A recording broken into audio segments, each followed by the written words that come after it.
యెహోవా ఈలాగున సెలవిచ్చుచున్నాడు, సీయోనులో పునాదిగా రాతిని వేసిన వాడను నేనే. అది పరిశోధించబడిన రాయి, అమూల్యమైన తలరాయి, బహుస్థిరమైన పునాది రాయి అయిన మూలరాయి అయి ఉన్నది. విశ్వసించువాడు కలవరపడడు. ఇప్పుడు మనం చదువుకున్నటువంటి ఈ ప్రవచన వాక్యంలో యేసుక్రీస్తుని గురించి వ్రాయబడిన మాటలు చదివాం. 2000 సంవత్సరాల క్రితం యేసుక్రీస్తు లోకానికి రాకమునిపే ప్రవక్త ద్వారా ప్రవచించబడిన మాటలు. ఏమిటి ఆ మాటలు అంటే, ఒక పరిశోధించబడిన రాయి ఉంది, అది బహుస్థిరమైన పునాది రాయి. సీయోనులో ఆ రాతిని పునాదిగా వేసిన వాడును నేనే. అది తలకు మూలరాయిగా మార్చబడింది. ఆ రాతిని విశ్వసించువాడు కలవరపడడు. యేసయ్యను గురించిన ప్రవచన వాక్యం ఇది. మనమంతా ఇంచుమించుగా యేసయ్యని నమ్మిన వాళ్ళం. నమ్మని వాళ్ళు కూడా ఉండొచ్చు. తెలవక నమ్మలేదు వాళ్ళు, తెలిస్తేందుకు నమ్మరండి? తెలవక మనమంతా నమ్మేమని మనం అనుకుంటున్నాం. కానీ మనం నిజంగా నమ్మేమా లేదా అని మనకొక పరీక్ష పెడితే ఆ పరీక్షలో మనకు తెలుస్తుంది. యేసు ప్రభు పరీక్షించబడ్డాడు, మూలకి తలరాయిగా మార్చబడ్డాడు. యేసు ప్రభు శోధించబడ్డాడు, ఆ తర్వాత స్థిరమైన పునాదిగా మార్చబడ్డాడు. మన బ్రతుకుల్లో మనం స్థిరపడాలని, మనం కలవరపడకూడదని, మనం ప్రతి చిన్నదానికి పెద్దదానికి సమస్యల్లిపోకూడదని, మనము స్థిరమైన మనుషులుగా మార్చబడాలని ఆశించి ఓ పెద్ద పునాది రాతిగా ఆయన మన కొరకు వేయబడ్డాడు. ఆ పునాది రాతి మీద నిలబడిన వ్యక్తి, యేసయ్య మీద నిలబడిన వ్యక్తి ఎవరైనా సరే ఆ రాతిని విశ్వసించిన వారు కలవరపడరు. మీరు ఒకవేళ ఆయా సందర్భాలలో కలవరపడ్డారే అనుకో, మీలో మీరే అనుకోవాలి, ఇంకా నేను యేసుక్రీస్తుని పునాదిగా వేసుకోలేదు, విశ్వసించవలసిన రీతిగా విశ్వసించట్లేదు. యేసు ప్రభుని దయ్యాలు కూడా విశ్వసిస్తున్నాయి. యేసు ప్రభు ఎవరో అని దయ్యాలు అడిగితే దయ్యాలు చెప్తున్నాయి, ఆయన సర్వోన్నతుని దేవుని కుమారుడు అని చెప్తున్నాయి.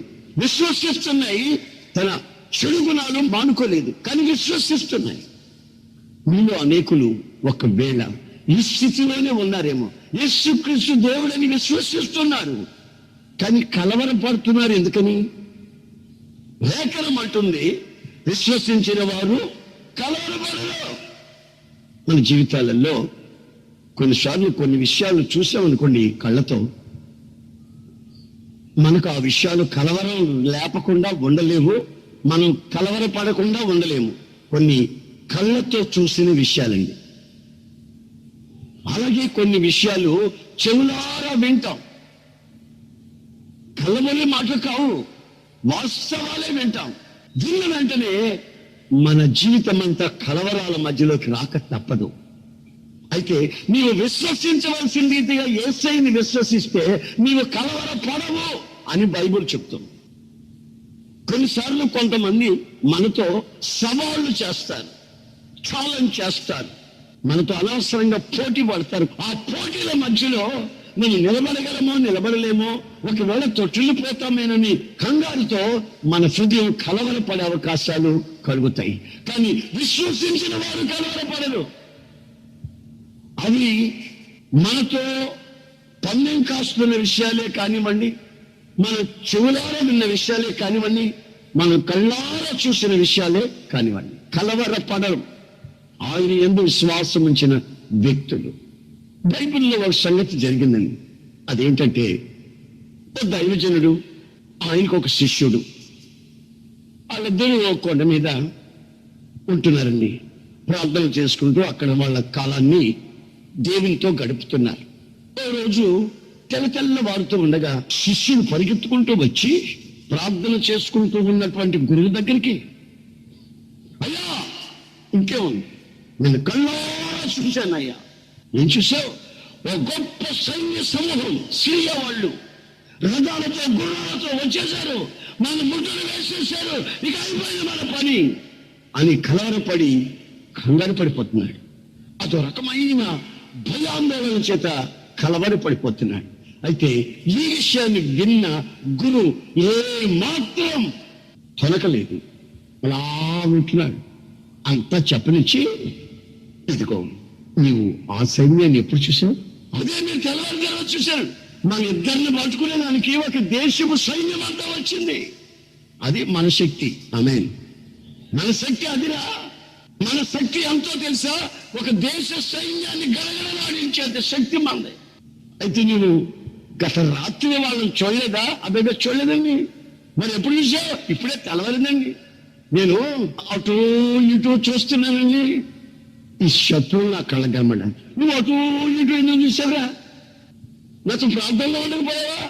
ప్రార్థనలో ఉంటే ఏమవుతుంది? అది మన శక్తి అంటూ మనకు తెలిసేది. మన కాపుదల ఏమిటో మనకు తెలిసేది. మన ప్రొటెక్షన్ ఏమిటో, దేవుని సహకారం ఏమిటో మనకు తెలిసేది. నువ్వు కళ్ళు మూసుకుని ఆత్మ నేత్రాలతో ఆయనని ఉదయ సంధ్యలు ఆరాధిస్తూ స్తుతిస్తూ ఆయన ఎందుకు ఉంచాల్సిన ఆ విశ్వాస పరిమాణాన్ని బట్టి నువ్వు చూసినవి నిజం కాదని అనుకుంటూ ఉంటే మన శక్తి ఏంటో నీకు బయలుపరచబడుతుంది. వెంటనే గురువు గారు, ప్రభువా నా తండ్రి, వీడి కన్నులు తెరువు అంటే, ఇది కళ్ళుడా? కళ్ళుడండి. కళ్ళాడు బాగానే ఉన్నాయి. ఏం కళ్ళు ఉన్నాయంటే శత్రువుల శక్తిని చూసే కళ్ళు. ఒక్కసారి ఇలా అన్నానండి, కళ్ళు తెరవబడిపోయి ఇప్పుడు చూడన్నాడు. చూస్తే అక్కడెక్కడో శత్రువుల రథాలు గుర్రాలు తిరుగుతుంది, వాస్తవమే కదండి. వేల చుట్టూ అగ్ని గుర్రాలు అగ్ని రథాలు తిరుగుతున్నాయి. ఆమేన్. అవి వట్టి గుర్రాలు, ఈ అగ్నితో నింపబడి అగ్ని చేత మండుచున్న గుర్రాలు రథాలు. అప్పుడు ఇతను అంటాడు, అయిపోయి ఇంతటి సెక్యూరిటీ, ఇంతటి ప్రొటెక్షన్ మనకున్నా, మరి ఉండకపోతే నేను ఎందుకు నిదానంగా కూర్చుంటానురా? నువ్వు కంగారు పడవా? నేను నిదానంగా కూర్చున్నాను, నెమ్మదిగా కూర్చున్నాను, ఏమి కంగారు పడలేదా? నేను ఎందుకు కూర్చున్నానంటే విశ్వసించాను కనుక కలవరపడను. మనం విశ్వసించింది ఎవరిని? పరిశోధించబడిన రాతిని. మనం విశ్వసించింది ఎవరిని? స్థిరమైన పునాది రాతిని. ఆయనని విశ్వసించిన వాళ్ళు కలవరపడరు. ఇప్పుడు నేనేం చేస్తానో చూస్తామని ఒక చిన్న ప్రార్థన చేసి ముగించిన వెంటనే దేవుని వెతుక్కుంటూ వచ్చిన సర్వ సైన్యానికి కళ్ళు పోయి తడువులు ఆడుకుంటూ తిరుగుతున్నారు. వాళ్ళకి వాళ్ళే గుడ్డలు అయిపోయి ఒకళ్ళు కొట్టుకొని వాళ్ళు ఎడిపోతున్నారో, ఏ కాల్లో పడుతున్నారో, ఏ సూరుకు పొడుచుకుంటున్నారో, ఏ గుంట్లో పడుతున్నారో వాళ్ళకే తెలియని పరిస్థితిలో శాపాన్ని అనుభవించడం ప్రారంభించారు. మీ శత్రువులతో యుద్ధం చేసేవాడు రహస్యము గల దేవుడని, నీ చుట్టూ ఉన్న కాపుదల అది అగ్నిమయమైన కాపుదలని నీవు ఎరిగి ఉన్నట్లయితే నీవు కలవరపడవు. నేను ఆరాధిస్తున్న వాడు సర్వశక్తి గలవాడు. మనం ఆరాధిస్తున్న దేవుడు పరిశుద్ధుడు. హల్లెలూయా. తన పిల్లల్ని కునుకక నిద్రపోక రాత్రి మగలు కావలు కాసేవాడు. అయితే నీ బ్రతుకులో నీవు ఆరాధిస్తున్న దేవుని యొక్క మహత్తరమైన కాపుదల నువ్వు గమనించావా, గుర్తించావా? ఒక్కసారి నువ్వు ఆలోచించు. కొంతమంది నోట ఎప్పుడు చూడనివ్వండి నెగటివ్ కన్ఫెసింగ్. ఎప్పుడు నేను విశ్వాసిని, నేను దేవుని బిడ్డని, ఆయన రక్తం చేత కడగబడ్డాను, నేను ఆయన శక్తిని అని అనుకోదు. ఎప్పుడు సాతాను కబంధ హస్తాలకి లోబడి దిగజారిపోయే పరిస్థితుల్లో కొన్ని మాటలు అంటూ ఉంటారు కొంతమంది విశ్వాసులు అని పిలువబడేవాళ్ళు. నాకు తెలిసిన ఒక ఆమె ఉందండి. ఆమె వాళ్ళ ఊళ్ళో నుండి మరో ప్రాంతానికి ఒక 3-4 కిలోమీటర్ల దూరంలో ఉంటే అక్కడికి వెళ్ళింది.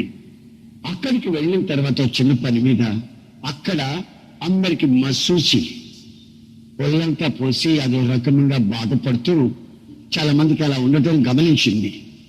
గమనించిన దగ్గర ఏం చెప్పిందో తెలుసా? అమ్మో, నేను త్వరగా వెళ్ళాలి, మా పిల్లలకి ఈ జబ్బు వస్తుంది అని అక్కడే. ఇక త్వరగా వెళ్ళాలి, పిల్లల్ని ఎక్కడ బయట తిరగనియకూడదు, ఆడించకూడదు, ఎక్కడ తిరగమని చెప్పకూడదు, ఇంట్లో పెట్టాలి వాళ్ళని. నేను వెళ్ళొస్తాను త్వరగాను, ఇదిగో ఈ ఊళ్ళో నీ చెప్పు, మా ఊళ్ళో మా పిల్లలకు వస్తుంది అని విశ్వసించింది ఒక విశ్వాసి.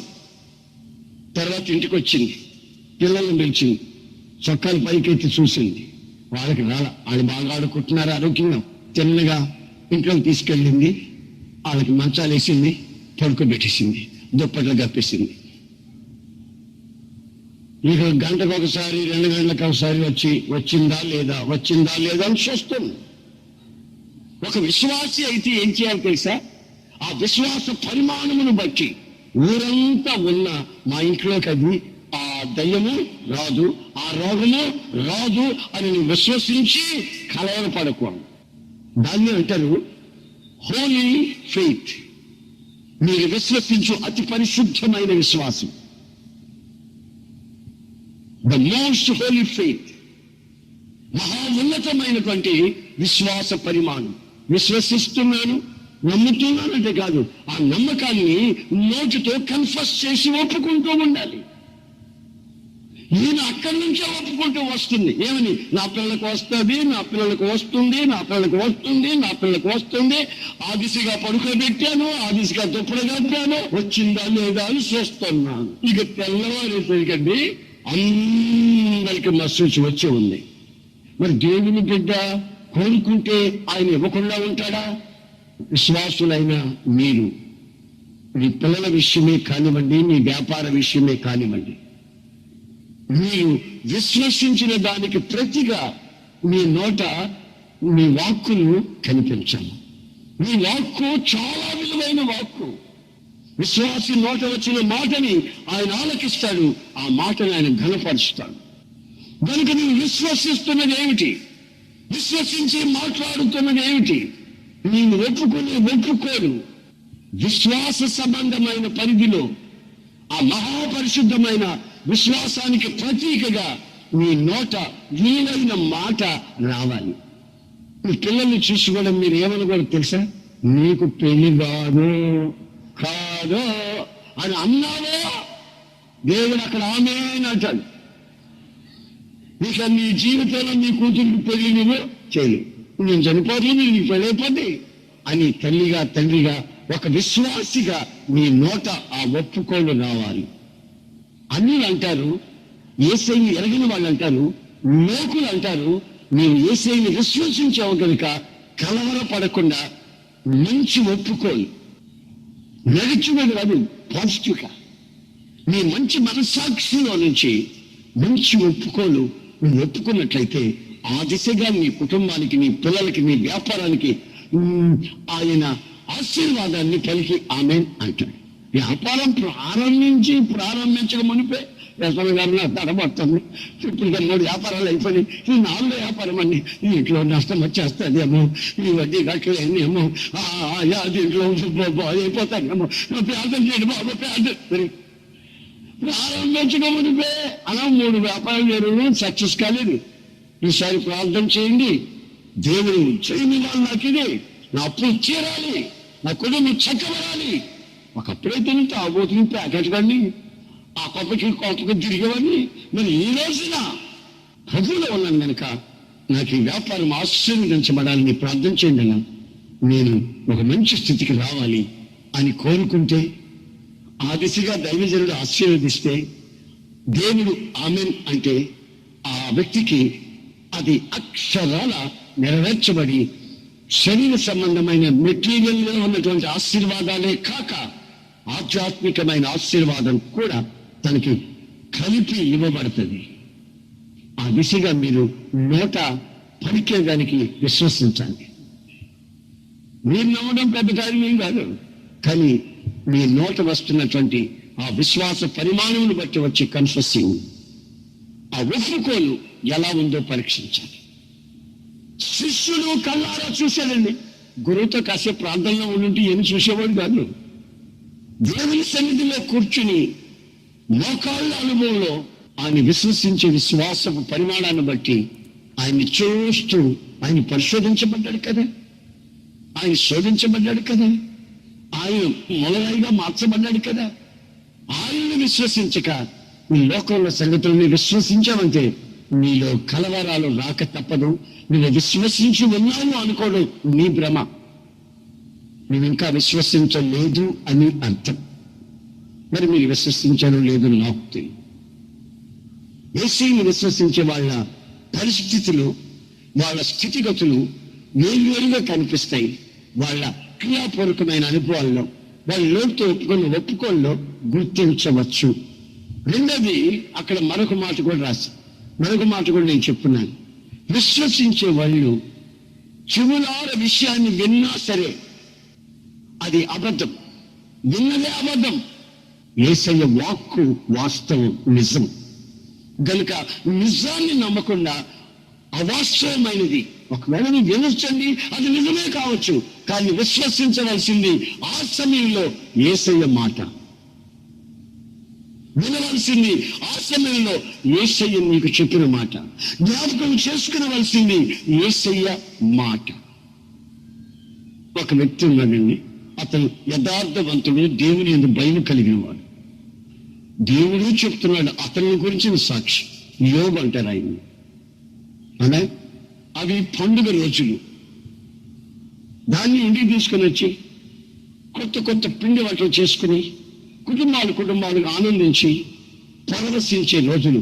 ఆ దిశగా ఆ కుటుంబాల వాళ్ళు, ఈ యోబు కుటుంబానికి సంబంధించిన వాళ్ళంతా పండుగలు చేసుకుంటూ ఆనందిస్తూ అందరూ ఒక్కింట్లో విందులు చేసుకుంటూ వంతుల ప్రకారం ఆనందంగా ఉన్నారు.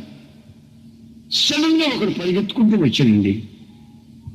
అయ్యారు అది యోగాన్ని ఏంటో చెప్పరా? ఏం లేదండి, అయ్యో నువ్వు గుండె మంగిపోద్దామని. నాకెందుకు గుండె బాగుంటుందరా? నీకు విశ్వసించింది ఎవరరా? నా గుండె బాగుంటుందంటరా? ఏం లేదండి, మన గొర్రెనే కదండి, ఏ కదండి. అవునా? ఏ చెప్పాలి, చెప్పారా త్వరగా? ఏం లేదండి, పై నుంచి పుడిపడింది ఏమైందా? మన గొర్రెలను చచ్చిపోయింది గొర్రెలు కావాలని వచ్చారు, మనం ఒక్కడే మిగిలిన. అదే ఈ దుర్వార్త జంపాలని వచ్చారండి. అర్థమైందండి. ఆ కొంపకి ఈ కొంపకి శిష్యులు పెట్టేవాళ్ళు త్వరగా రావరా? వాళ్ళు బతుకుంటారు. ఎందుకంటే ఈ శిష్యులు పెట్టాలి కదా, మీరు బతికేది కదండి.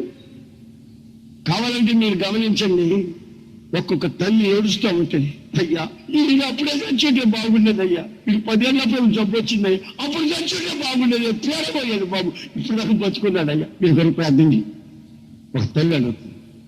ఎంతో మంది భార్యలు అంటారు, అయ్యా ఆయన ఆ రోజు తాగే ఎవరిలో పడిపోయాడు కదా దాని కింద, అప్పుడు చచ్చుంటే బాగుండేదయ్యా, మళ్ళా బతికాడయ్యా.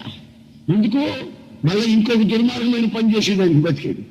నేను ఒక్కడిని మిగిలి వచ్చానని చెప్తున్నా ఇంకోటి పరిగెత్తుకొచ్చాడు. ఈ గొర్రెల సంగతి ఆలోచించుకునే సమయం కూడా లేదండి. ఇంకోటి పరిగెత్తిచ్చి అయ్యా చిరుగాలి వచ్చిందండి, గాలి వచ్చిందండి, ఇంటి మీద కొట్టిందండి, అది ఇంటి మీద కొట్టి ఏమైందా? ఒక్కసారి కూతురుందండి, అందరూ నచ్చారు, మన వాళ్ళ కూతురు అందరూ నచ్చారు ఒకసారి. అదేలే, నేను వచ్చినప్పుడు ఏం తేలేదు, మన పోయేటప్పుడు కూడా ఏం తీసుకెళ్ళి కదండి. దేవునికి స్తోత్రం. ఒకడా చెప్పారండి, ఎప్పుడు ఎక్కడ ఏం జరిగినా అందరూ చస్తారు కానీ ఒక్కడు సావడం. బైబిల్లో రాసింది, ఒక్కడే మిగిలాడు, వీడొక్కడే వచ్చాడు, అందరు చచ్చారని రాసింది. ఒక్క 10 నిమిషాల్లో అన్ని వార్తలు ఒక్కసారి ఇచ్చి పడ్డాయండి. ఏమీ కదలలేదు మనిషి. ఆమేన్, ప్రైజ్ ది లార్డ్, హల్లెలూయా. ఏమీ కదలలేదండి. ఎందుకో తెలుసా? ఆయన విశ్వసించిన వాడెవరో ఈయన ఎరిగి ఉన్నాడు. నేను విశ్వసించిన వారిని నేను ఎరుగుతున్నాను. దేవునికి స్తోత్రములు మహిమ కలుగును గాక అంటాడు. స్వస్థంగా నమస్కారం చేస్తాడు. వీనికి లాటరీ తగిలినప్పుడు కాదు, వీనికి ఏదో రావాల్సిన పైకం మొండి పైకం వచ్చినప్పుడు కాదు, స్వతంత్రం కృతజ్ఞత కూడా పెట్టేద్దాం అనుకున్నవాడు కాదు. నష్టం వచ్చినప్పుడు, మరణం సంభవించినప్పుడు, ఆస్తులన్నింటినీ కోల్పోయినప్పుడు అన్ని నిజమే, ఏది అబద్ధం కాదు, అన్ని నిజమే అంటాడు. దేవుడు నాకు ఇచ్చాడు, దేవుడు తీసుకున్నాడు, ఆయన నామానికి మహిమకడు. ఇంకో మాట చెప్తాను మిగిలింది. దేవుని బిడ్డలందరూ వదిలి కలుసుకున్నారంటండి. కాన్ఫరెన్స్ లో సభలకు వచ్చారంటండి. అక్కడికి వీడు కూడా వచ్చాడు. ఎవడని సతంగానే వచ్చాడు. ఆడ కూర్చొని ఉంటే ఈ దేవుడు ఊరిక ఉండకూడదండి, ఊరిక ఉండకూడదా? ఆని కదిలిచ్చాడు. ఏరా ఎక్కడి నుంచి వస్తున్నావు అన్నాడు. ఆని నేను ఊరుకుంటూ పోయమాట. ఆని కదిలిచ్చాడు. నేనండి భూమి మీద అటు ఇటు తిరిగే పని, నాకు ఇంకే వేరే పని ఉన్నాయి. అటు ఇటు తిరగడం కదండి, ఆ కుక్కకి కోపతే అటు ఇటు తిరగడమే కదండి. మరి కుక్కకి ఏమైనా పని ఉంటుందా రాత్రులు? కుక్కకి రాత్రులు ఏమైనా పని ఉంటుందా? కావాలంటే చూడండి, కుక్క ఎడి తిరుగుతుంటుంది రాత్రులు. మేము అర్జెంట్ టెలిగ్రామ్ వచ్చేటప్పుడు తిరుగుతుంటుంది. అర్జెంటుగా పోతా ఉంటుంది, మన చక్కగా నాకు తిరుగుతాడు, మనకి పోతా ఉంటుంది. మరి ఇక్కడ పిలిచారు దీన్ని, అట్లకి పిలిచారు. రాత్రులు నిద్రాహారంలో ఎవరు తిరుగుతున్నా ఈ కుక్క. మీరు సాధారణ గారు అదే మాట్లాడుతాను, నేను అటు ఇటు తిరిగి వచ్చానండి అన్నాడు. వేరా యోగ సంగతి ఏంటి అన్నాడు. అయ్యి బాబు, యోగ సంగతి ఏంటి అంటున్నాడు. ఎవరితో? ఆడితో. ఆడు వెంటనే అందుకున్నాడు. ఆడితో కూడా ఏమన్నాడు? అది ఇంటికేమో, అది పిల్లలకేమో, అది పొలానికి మొత్తానికి కంచి వేసి పెట్టు. ఆడు నేను స్థుతించగా ఏం చేస్తాను, పెద్ద భక్తుడు అన్నాడు. వాళ్ళ సంగతి చూసుకో, యోగ సంగతి ఏంటో చూసుకో, నీ ఇష్టమైతే చూసుకో, నీకు చేతనైతే చూసుకోమని సవాలు చేశాడు దేవుడు. యోగ సంగతి చూసుకోమన్నాడు కానీ యోగు భార్య సంగతి చూసుకోమన్నాడని అన్నాడా? మిస్సెస్ యోగ సంగతి ఏమైనా చూసుకోమన్నాడా? ఆ మనిషి ఎవరు నీకు తెలుసు. ఆమేన్. అంతమంది చచ్చిపోయినా యోగు కదిలించబడలేదా? యోగు కలవరపడలేదా? ఎవరైనా ఒక్కరు చచ్చేదిగా తెలిసింటే దూషించి, ఇప్పుడు యోగిని ఏమంటుందంటే దేవుణ్ణి దూషించి చాలు అంటుంది. అందుకని ఆ మనిషి సంగతి చూసుకున్నావా? దేవుడు అడగలేదు. కారణం ఆ మనిషి ఎవరో తెలుసు. కానీ యోగి సంగతి ఏమైందో తెలుసుకోమంటున్నాడు, చూసుకోమంటాడు. చేతనైతే కదిలించి చూడమంటాడు. యోగిని కదిలించలేకపోయాడు. కారణం విశ్వసించువాడు కలవరపడడు. ఎందుకంటే మనం విశ్వసించేవాడు మనల్ని కలవరాల మధ్యలో నడిపించేవాడు కాదు. విశ్వసించేవాడు కలవరపడు. కళ్ళారా చూసి వచ్చి చెవిని వినబడుతూ ఉంటే ఆ విన్న విషయాన్ని యోగు అవన్నీ అబద్ధాలు, మా ప్రభు నాకు అలా చేస్తాడా అని ప్రభు మీద విశ్వాసం కలిగిన వాడే జీవించాడు గనుక అతని నోటి మాటను బట్టి ప్రభు మరలా రెండంతలుగా తన ఆస్తిని, తన పిల్లల్ని తనకు ఇచ్చినట్లుగా బైబిల్ చెప్తుంది. ఈ మధ్య జరిగిన ఒక సంభవాన్ని చెప్తాను. ఈ మధ్య జరిగిందండి. అంటే ఏ అమ్మాయి పాప ఏంటి పది అంటే ఇంకొక ఆంటీ లేకించుకొని, మీ అంకులు స్కోర్ల మీద ఇంకొక ఆంటీ లేకించుకొని అంటే పలానా హాస్పిటల్ లోపల పోయాను అంటే చూశాను అని ఆ పిల్ల. నేను ఎన్నది లేదా నువ్వు చూసావా, కళ్ళారా చూసావా, ఆంటీ పోరా చూపిస్తాను అని ఆటోలో ఎక్కించుకొని పోయి ఆంటీకి చూపించింది.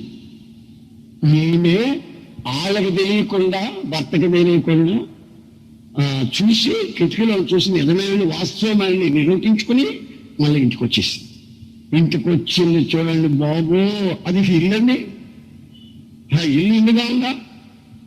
అలా గందరగోళంగా ఆమె ప్రవర్తిస్తూ ఉంది. ఆ సమయంలో నేను అమ్మా ప్రజలు చేస్తే అంట వెళ్ళి ఆ ప్రజలు బెదర్ అని అమ్మ ఏంటి కంగారు ఏంటమ్మా కూర్చోండి పెన్షన్ గారు, ఈ సంగతి తెలిసిందా అని స్టార్టింగే.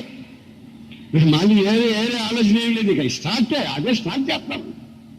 ఇక గంట సేపు ఏడ్చి అదే రకమైన ఆయాసంతో వెతుకుతూ ఆ చెబుతాన్ని వివరాలు లాకుండా నీకు అయిపోయింది. ఇక నా కొంపలే, ఇక ఏం లేదు, ఆయన ఏదో చంపేస్తా ఆయన చెప్పలేంతసేపు మధ్యలో నేను మాట్లాడనట్లేదు. అంత టెన్షన్లో ఉంది. నన్ను మాట్లాడలేదు. టెన్షన్ అంతా దిగి అంతా అయిపోయిన తర్వాత నాన్న నువ్వు యేసుప్రభువుని నమ్ముకున్నావు కదా, మీరే కదా బాప్తిసం వచ్చిందని, మళ్ళీ నన్నే పెట్టి మళ్ళీ అంటాం మీరే కదా బాప్తిసం ఇచ్చిందని. అని బాప్తిసం ఇచ్చింది నిజమే కానీ నువ్వు నమ్మావు అసలు ఏంటనే గారు అర్థం మాట్లాడతారంటే ఏం లేదమ్మా, మరి ఇట్లాంటి సమయాల్లో మరి మనం నిబ్బరంగా ఉండాలి, కంగారు పడకూడదు అన్న. ఎస్ఆర్ గారు మీకు జరిగితే మీకు తెలుస్తుంది, నాకు జరిగింది. మీకు ఇట్లాడు జరగవో, మీకు ఇట్లాడు జరగవో, ఈ మాయలో నువ్వు వల్ల మేము పడ్డాం, నాకు జరిగాయి, సహించలేము, ఇది ఏ ఆడమాసంగా చేసేదండి అని చెప్పి కంగారు పట్టిస్తుంది. నేను ఏం చెప్పాను, వచ్చిన వెంటనే ఆయన చంపేస్తాను, నేను ఏదైనా వేసి చంపేస్తాను, గంతే, వేరే మాట్లాడలేదు, రాలే చంపేస్తానంటుంది. ఆ మనిషి చూసే చూపులు, ఆ మాటలు అంటే ఏదైనా చంపేటట్టే ఉంది. నేను నెమ్మదిగా ఒక మాట ప్రభు మాట చెప్పి, సిస్టర్ని ఒక సంగతి చెప్తాను, వింటాను. వెళ్ళింది వచ్చిన వెంటనే, ఏమండే ఏది కాఫీ పెట్టినా టీ పెట్టినా అని అడగాలి నువ్వు. నేను అడగాలి మరి అడగాలంటే అడగాలి. ఆయనకేం చేయమంటాను, ఆయన ఏం లేదు, శుభ్రంగా భోజనం పెట్టి దగ్గర కూర్చొని వడ్డించాను. ఆయనే పెట్టుకొని తింటాను, ఆయన పెట్టుకొని తినే సమీపం కాదు, ఈ రోజు మాత్రం నువ్వు పెట్టాను. ఇక నేను ఏం చెప్తున్నానని ఆలకించి, వేసనగారా నీ అయ్యేనా, నువ్వు చెప్పేది చేయగలమా అని. చెయ్యాలమ్మా, మరి విశ్వసించాలంటున్నావుగా, మరి కలవరం పడకూడదు, చేసి చూడు. నువ్వు కలవరం పడకుండా నేను చెప్పిందల్లా చేసి చూడు, ఏమి జరుగుతుందో వచ్చే వారం నేను వచ్చినప్పుడు నాకు చెప్పమన్నా. ఆమె నువ్వు కళ్ళతో చూశానంటే అది అబద్ధం అంటారండి. నిజంగా నువ్వు కళ్ళతో చూసింది అబద్ధం, మన ప్రభువైన యేసుక్రీస్తే వాస్తవం. నిన్ను పిలిచింది నేను అంటున్నాడు. అంధకారం నుంచి ఆధ్యాత్మికమైన వెలుగులోకి, ఆశ్చర్యమైన వెలుగులోకి నడిపించింది నేను. నువ్వు కంగారు పడుకో, నువ్వు చూసింది, నువ్వు విన్నది అబద్ధమని నమ్ము, నేను నిజమని నమ్ము, తెలిసిపోతుంది. ఇక నేను చెప్పినట్టేనండి, బాగా వినండి. మీరు అనేకుల జీవితాల్లో ఇట్లాంటి సమస్యలు ఉన్నట్టుగా నాకు అర్థమవుతుంది. పరిశుద్ధాత్ముడు చెప్తున్నాడు. స్త్రీలలో కానీ పురుషుల్లో కానీ, పురుషులకు కూడా ఇట్లాంటి అనుమానాలు ఉన్నాయి భార్య మీద, స్త్రీలకు కూడా ఉన్నాయి ఇట్లాంటి అనుమానాలు భర్త మీద. నా కుటుంబం ఇక అయిపోయిందేమో, నా పిల్లల కొరకు నేను బతుకుతున్నాను, ఆ మనిషి కొరకు కాదు నేను బతికేది, ఇంట్లో 10 మనుషులాగా పెట్టుకున్నాను నా భార్యను అని ఏడ్చిన వాళ్ళు ఉన్నారు నా దగ్గర. ఇక అయిపోయింది, ఈ రోజుతో ఖాళీ, అది వెళ్ళిపోద్ది, ఈ పిల్లలు పెట్టుకొని నేను చేయాలన్నా అని ఏడ్చిన వాళ్ళు ఉన్నారు. అయితే నాకొకటి తెలుసు, ఆయనను విశ్వసించిన వాడు కలవరపడడు. ఆమె భర్త వచ్చాడండి, లోపల ఎంత ఉంది, ఎసంబిని చంపాలని అంత. మరి ఏసంబి గారు ఏం చెప్పాడు, కాఫీ తాగుతావా టీ తాగుతావా అని అడగమన్నాడు. ఇక కాఫీ తాగుతావా టీ తాగుతామని అడగ, ఎప్పటి నుంచో ఉన్నట్టుంది గొడవ, అనుమానం. ఈ రోజు రుజువైంది ఈమెకి. ఈ మధ్య ఎప్పుడు కాఫీ తాగుతావా టీ తాగుతావని అడిగింది కాదు, మరి ఈరోజు అడిగింది, ఏసంబి గారు చెప్పినట్టుగా అడిగింది. తర్వాత కాఫీ తాగుతారన్నట్టు కాఫీ తీసుకొచ్చి అమ్మో ఆ ప్రేమ అంతా వలకబోసి అనిపించింది. కాఫీ తాగిన తర్వాత రాత్రి అన్నం తినేటప్పుడు దగ్గరుండి వడ్డించిందంటండి. ఎప్పుడు అది ఏదో చేసేదంట, పచ్చనిదా అనేదంట, ఆయనే పెట్టుకొని తినేవంట. ఆయన మొహం చూసేది కాదు, ఈ మధ్య కొన్ని గొడవల వల్ల. ఇప్పుడు దగ్గరికి ఇచ్చింది ప్రేమతో వడ్డించి అన్ని చేస్తానంట, చేసిందంటండి. ఇక ఆయన పోయి పడుకున్నాంట, నేను పోయి పడుకున్నాను. తెల్లవారుజామున లేచిన తర్వాత ఎవరో ఒక అతను వచ్చాడు. వచ్చి ఏమన్నా అయ్యారున్నా ఉన్నా అని ఏం లేదు, అయ్యగారితో ఒక ముఖ్యమైన మాట ఏమన్నా చెప్పండి, నేను చెప్తాను. నువ్వు చెప్పేది కాదండి, అయ్యగారికి చెప్పేది. తర్వాత అయ్యగారిని బయటికి పిలిచి చెప్పాడట. ఏం చెప్పాడు తెలుసా, అయ్యా నిన్న పలానా నువ్వు తీసుకొని పోయి పలానా హాస్పిటల్ ఇంజక్షన్ వేయించావంటగా. చెప్పించాంగా, మీకు తెలిసింది. మాకు తెలిసింది లేదు, డాక్టర్ గారు పంపించాడు. ఆయనకి రియాక్షన్ అయిపోయిందంటే ఇంజక్షన్. అది ఏమైందంట, నేను చూసి వచ్చానయ్యా, మొక్కలు ఎంత లావున్నాయి, కాళ్ళు ఎంత లావున్నాయి అయ్యా, ఇంకా బతకడం. నిన్ను తీసుకురామని డాక్టర్ అన్నాడు, దేని మీద సంతకం పెట్టాలంట. అమ్మో ఇంకేముంది, ఆ మనిషి ఎవరు, నేనేమో ఏదో జాలేసిపోయాను కానీ నాకు సంబంధం లేదు బాబు, ఇది నా భార్యగా తెలిసింది, నేను గలంత అయిపోతుంది. లాంగ్లో పెట్టి 15-20 రోజులు బెంగళూరుకి వెళ్ళిపోయాడు. ఇక ఆ డాక్టరు ఈమె తీసుకొచ్చి చేర్చింది ఎవరు వాకప్ చేసి చివరికి ఎవరో అర్థం కాక ఆ మనిషికి ఎవరు దిక్కు లేక చస్తే మున్సిపాలిటీ వాళ్ళకి అప్పచెప్పాడు శవాన్ని. ఒకవేళ కానీ ఈయన కానీ పొద్దున్నే అక్కడికి కానీ పోయి ఉంటే ఆహా సరదాగుండే చరిత్ర. ఈయనకి 6 నెలలు పడేది జైలు శిక్ష. చూడండి, ఆ రోజు నుండి ఈ గొడవ జరిగి సంభవం జరిగిన ఆ రోజు నుండి ఈయన ప్రేమతో ఆయన్ని ప్రేమించి కాఫీ ఇచ్చి పక్కనే కూర్చొని వడ్డించి అబ్బో ప్రేమంతా వలకబోసింది కదా. ఎందుకని ఆమె చూసింది అబద్ధం. ఇక జరగబోయేది నా కుటుంబం నిలబడుతుంది, నా పిల్లలు క్షేమంగా ఉంటారు, నా భర్త మారుతాడు అనేది వాస్తవం. ఆ దిశగా ఆమె విశ్వసించేటట్లుగా నేను లేఖనాలు ప్రకటించినప్పుడు విశ్వసించి ఆ విధంగా ఒప్పుకొని ఆ విధంగా ప్రవర్తిస్తే అక్కడ ఏమైందో తెలుసా? రాత్రి రివర్స్లో ఇంజక్షన్ ఏమైందండి? యాక్షన్లో లేదు, ఇప్పుడు ఇంజక్షన్ రియాక్షన్లోకి వచ్చింది. ప్రజలో ఆ మంచిగా కాళ్ళు బాగా లేకపోతే కాళ్ళకి ఏదో కొంచెం నీరు వచ్చిందంటే తీసుకెళ్ళాడా, ఇంజక్షన్ వేసాడా, ఏమిచ్చాడా? రియాక్షను. ఇక ఆ కొంపకి చుట్టూ వెళ్ళే మనిషి ప్రపంచంలో లేదు. మనం ఆరాధించే దేవుడు రోషం గల దేవుడు. నీ కుటుంబం పతనం అవ్వాలని, నీ వ్యాపారం నాశనం అవ్వాలని నీవు పొరపాట్లు కూడా అనుకోవద్దు. నేను సుఖంగా క్షేమంగా నెమ్మదిగా ఆశీర్వాదంగా ఆరోగ్యంగా బ్రతకాలని నేను ప్రకటిస్తున్న యేసుక్రీస్తు ఈ రోజు మరోసారి వాగ్దానం చేస్తున్నాడు. నువ్వు దీన్ని విశ్వసించావా? కలవరపడకుండా ఆయన ఆరాధించావా? ఆ దిశగా నీవు ఆశీర్వాదాన్ని పొంది తీరుతావు. నేను చూసిన వాళ్ళందరూ ఆశ్చర్యపడతారు.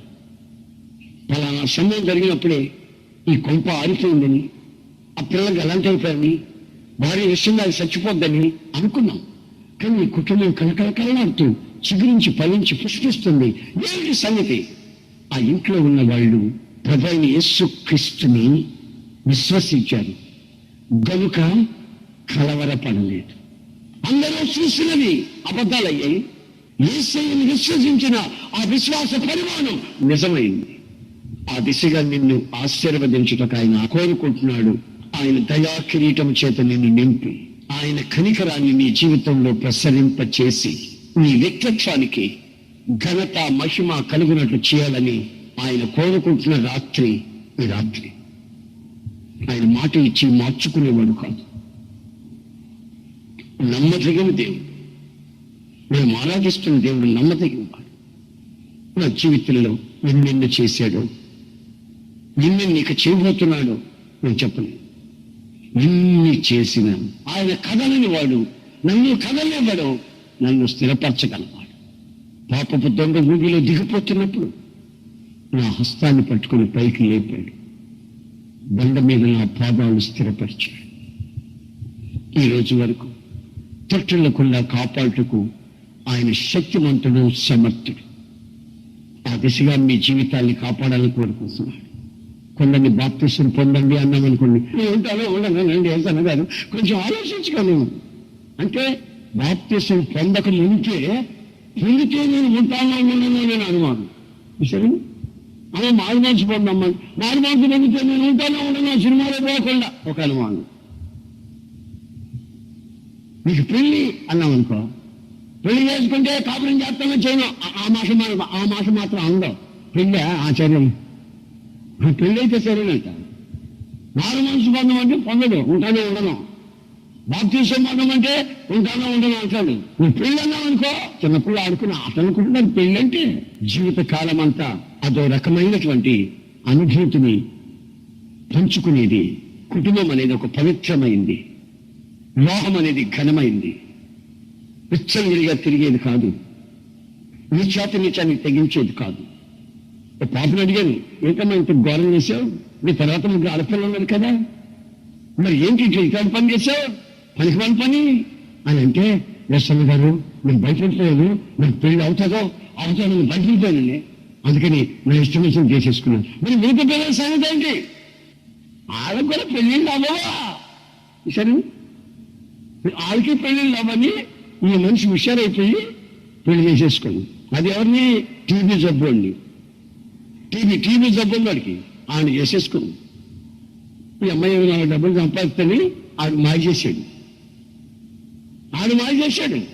టీబీ జబ్బు ఇక జీవితకాలం అంతా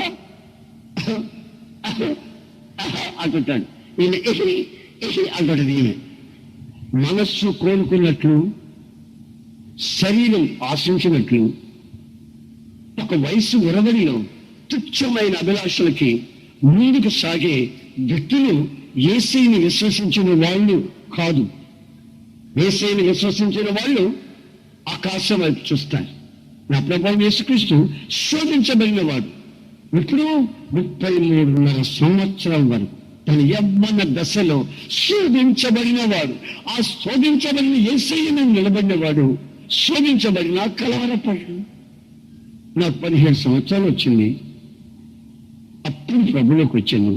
ఈ వయసులో ఉన్నాడు కనుక మాట్లాడుతున్నాడు, మన వయసులో ఉండే తనకు ఇంకేం తెలుసు అని మీరు అనుకోవచ్చు. నేను 17 ఏళ్ళప్పుడు ఈ ప్రయాణం ప్రారంభించాను. గత 40 సంవత్సరాలు చదవగా ఎన్నోసార్లు ఊపి చూశాడు. ఆయనకు ఊపి ఆయన చేతుల్లో పోయి వెళ్తాను బాబు, నీకు దండం పెట్ట, నీకు దండం పెట్ట బాబు. నేను ఏంటి ఆ సంగతి ఎందుకలా ఊపావంటే, నువ్వు మామూలుగా నిలబడాలనుకున్నాను, మా మీద నీ కాళ్ళు స్థిరపరచడైనా నేను నుంచి ప్రయోజనం. కళ్ళతో కొన్ని కనబడుతున్నాయి, వాస్తవంలాగా కనబడుతుంటాయి. అందుకే కొందరి జీవితాలు, కొన్ని కుటుంబాలు క్షణాలలో అల్లకల్లోలమైపోయి ఈ కలవరాల మధ్యలో జీవితంలో ఈ రోజున నెమ్మది లేకుండా కాపురం చేస్తున్నారు. వ్యాపారాలు గల్లంతైపోతున్నాయి, సంసారాలు పాడైపోతున్నాయి, సంఘాలు కూడా ఈ రోజున విచ్ఛిన్నమైపోతున్నాయి. ఆ పాస్టర్ గారికి కొంచెం ఓపిక లేకపోతే ఆ సంఘస్థులకి ఓపిక లేదు. వీళ్ళు కాస్త ప్రశాంతంగా ఉండలేదు, ఆయన ప్రశాంతంగా ఉండలేదు. వీళ్ళిద్దరి మధ్యలో కొత్తగా వచ్చేవాళ్ళు ఆలకాలను పడిపోయి సంఘమంతా ఏకగ్రీవంగా గల్లంతైపోతాం. కారణం ఏంటంటే నేను విశ్వసించే విశ్వాస పరిమాణాన్ని మేము అర్థం చేసుకోలేకపోవడం. మన ప్రభువైన యేసుక్రీస్తు ప్రపంచమంతా ఆరాధిస్తున్న దేవుడు. ఆయన విషయంలో మనం ఎందుకు లోతైన విశ్వాసానికి, ఉన్నతమైన విశ్వాసానికి, పరిశుద్ధమైన విశ్వాసానికి మన జీవితాన్ని ఎందుకు కట్టుకోలేకపోతున్నామో అదే అర్థం కావట్లేదు. లోకులకి అర్థం కాదు, కనీసం ఆయన నమ్మిన బిడ్డలకైనా ఆ దిశగా అర్థమైతే వాళ్ళ జీవితాలు ప్రశాంతంగా ఉంటాయనే సంగతి వాస్తవం. ఏది ప్రారంభించినా ఆ ప్రారంభంలో ఉన్నటువంటి ఆ జయాన్ని మనం అనుభవిస్తామే, కానీ పొరపాటు కూడా ఆ విషయం ఫెయిలియర్ కాదు. కారణం ఆయన తోడుగా ఉండి ఆ దిశగా పని చేపిస్తాడు. నీ బ్రతుకు నిలబడాలంటే నువ్వు చూడవలసింది యేసయ్యని, నువ్వు వినవలసింది యేసయ్య మాటను. కొందరు సవాళ్లు చేస్తారు. 1-3 యవనస్తులు బబులోనులో ఉన్నారు. అక్కడ ఆ రాజు సైన్యం ఒక సవాలు విసిరారు. ఏమని? నేను ఒక విగ్రహం చేస్తాం, అక్కడ అందరూ నమస్కారం చేయాలి అని ఒక సవాల్. దేశమంతా ఎవరైనా సరే చేయాల్సిందే, అది రాజు ఆజ్ఞ. అలాగే అందరూ నోకుతున్నారు, వెళ్తున్నారు, దండాలు వెళ్తున్నారు. కానీ 3 యవనస్తులు పొరపాట్లు కూడా ససేమేరా మేము దండం పెట్టము అన్నారు. రాజుగారికి చెప్తామన్నారు, చెప్పుకోమన్నారు. రాజుగారికి చెప్పారు. రాజు ఆస్థానానికి పిలిపించాడు. అబద్ధిగా ఏంటి నీ విన్నమాట? నేనేనాది వాళ్ళు చెప్తాను నిజమేనా? వెంటనే వాళ్ళ 3 ఏమన్నా తెలుసా? రాజుగారు వాళ్ళు అన్నారు, నెబుకద్నెజరు ఒక చక్రవర్తిని, నెబుకద్నెజరు నీ అడిగిన ప్రశ్నకి సమాధానం చెప్పాల్సిన అక్కర మాకు లేదు అన్నాడు. ఆ ధైర్యం ఒక్కసారి అది చదువుతున్నప్పుడు నాకు ఆలోచన అందుతుంది. చక్రవర్తి ముందు అతని పేరు పెట్టి పిలిచి మీకు జవాబు చెప్పాల్సిన అక్కర్లేదు అంటారా కుర్రాళ్ళు? పేరు పిలుస్తాను రాజు గారి ముఖం వికారం అయిపోయి ఆయన రౌద్యుడు అయిపోయాడు. రౌద్యుడు అయిపోయి ఆ మంటలో 7 తేలిరా తీసుకెళ్ళవు, ఆ మంటలో అగ్నిగుణంలో వేయండి అన్నాడట. అన్నవాడు ఇంకో ఉండద్దండి, వీళ్ళల్లా ఉంటుందా? వీళ్ళు తీసుకెళ్ళి ఆ ముగ్గురిని ఆ అగ్నిగుణంలో వేసేసారు. వేసిన తర్వాత ఇంటికి పోయి పడుకోవద్దండి. రాజుగారు పడుకోవట్లేదు. ఎంతమంది వేశారో దగ్గర మొగ్గనండి పనికి మళ్ళీ 4 వాళ్ళు కూడా వేసి వస్తున్నారు కదా. దాంట్లో ఎవరు వేశారో 4 వాళ్ళు 4 ఎందుకు వేసామండి? ముగ్గురిని కదండి వేసాం. అది ఎవరో అవకాశం కూడా చూడండి సరిగ్గా లేదా? రాజుగారు మీరు కంగారు పడిపోతారేంటండి? ఇంట్లో పడ్డవాడు కంగారు పడలేదండి, బయట ఉండేవాడు కంగారు పడిపోతున్నారేంటండి? ఎవరు కంగారు పడ్డారండి చెప్పండి? ఎవరు? రాజుగారు. ఆ ముగ్గురు విశ్వసించిన వాళ్ళు కలవరపడరు. అగ్ని కానివ్వండి, అగ్ని 7 కానివ్వండి, శత్రువు కలవరపడతాడే కానీ మన శత్రువు మనతో పోటీపడినవాడు కలవరపడతాడే కానీ మనము కలవరపడకూడదు. కారణం మనం విశ్వసించిన వాడు పరిశోధించబడినవాడు. ఆయన పేరు నజరేయుడైన యేసు. మీరు గమనించండి, మీ కలవరాలకు చోటివ్వకండి. నాకు తెలియకుండా మీ వెంట్రుకలలో ఒక్క వెంట్రుక కూడా కింద రాలదు. ప్రతి వెంట్రుకను నేను లెక్కించి ఉన్నాను. అడవి పువ్వులను చూడండి, ఈ పూట కనబడి మరి ఇంతలోనే వాడిపోయే పువ్వుల్ని నేను ఎట్లా అలంకరిస్తున్నాను?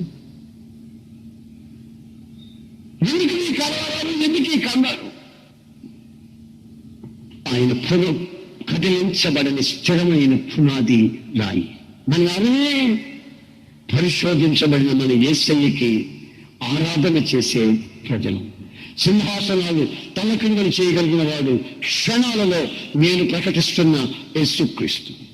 దేవుని ప్రజలు అగ్నిలో ప్రశాంతంగా ఉన్నారు. వాళ్ళని బయటికి తీసుకొచ్చిన తర్వాత అగ్ని వాసన కూడా వాళ్ళని తాకలేదండి. అగ్ని వాసన కూడా తాకలేదు. తర్వాత బైబిల్లో రాయబడిన మాట ఏమిటో తెలుసా? ఆ చక్రవర్తి నెబుకద్నెజర్ ఆ దేశమంతటిలో ప్రధాన స్థానాలలో వీళ్ళని ఉంచాడట. దేవునికి స్తోత్రం. మన భారతదేశానికి అవసరం మనం ఒక్కొక్కరిని అలాగ సవాలుగా మాట్లాడగలిగిన వాళ్ళు కావాలి. సాతానుతో చేయి కలిపి విగ్రహారాధనతో రాజ్యపడి మూర్ఖమైనటువంటి వక్ర జనం మధ్యలో ఒక ప్రత్యేకతని సంతరించుకోకుండా పవిత్రతకి విదూరంగా ప్రవర్తిస్తున్న ఆ ప్రవర్తనలో నుంచి మనం విడుదల పొంది నేను ప్రభువైన యేసుక్రీస్తుని ఆరాధించేవాడిని, ఆ స్థిరమైన పునాది మీద కట్టబడినవాడిని, ఆయన దేవునికి శిల్పియు నిర్మాణకుడినై ఉన్నాడు. ఆ పునాదులు గల పట్టణం కొరకు నేను ఎదురు చూస్తూ ఉన్నాను. ఆ ఎదురు చూపులు నన్ను ఈ రోజున ఈ స్థితిలో ఉంచాయి అని చెప్పగలిగిన ఆ అనుభవంలోనికి నువ్వు రావాలి.